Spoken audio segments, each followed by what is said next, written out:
Hi friends, welcome to my channel. ఇక అనన్య తన plan ప్రకారం ఫేక్ ప్రెగ్నెంట్ రిపోర్ట్ని తీసుకుని వచ్చి టేబుల్ మీద పెట్టి ఇక అక్కడి నుంచి వాళ్ళిద్దరూ కూడా వెళ్ళిపోతారు. ఇక ఫోన్ మాట్లాడుతూ అటుగా వెళ్ళిన ఆనంద అయితే ఏంటి ఈ రిపోర్ట్స్ ఇక్కడున్నాయి అని ఆ రిపోర్ట్స్ తీసుకుని ఓపెన్ చేసి చూస్తుంది.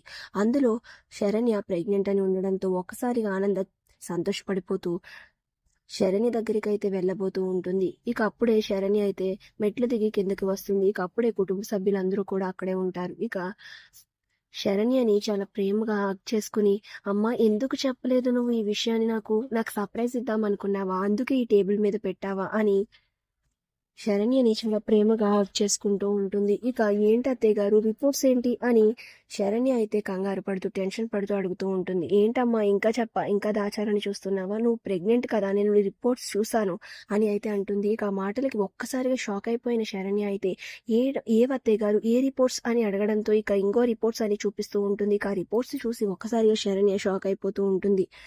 ఇక తన ప్లాన్ సక్సెస్ అయినందుకు అనన్య, కాంచన అయితే తెగ సంతోషపడిపోతూ ఉంటారు. ఇక కుటుంబ సభ్యులందరూ కూడా చాలా సంతోషంగా అయితే ఉంటారు. ఇక అప్పుడే శరణ్య ప్రెగ్నెంట్ అయినందుకు ఆనంద్ అయితే చాలా సంతోషంగా ఒక చిన్న పార్టీ లాగా అయితే చేస్తూ ఉంటుంది.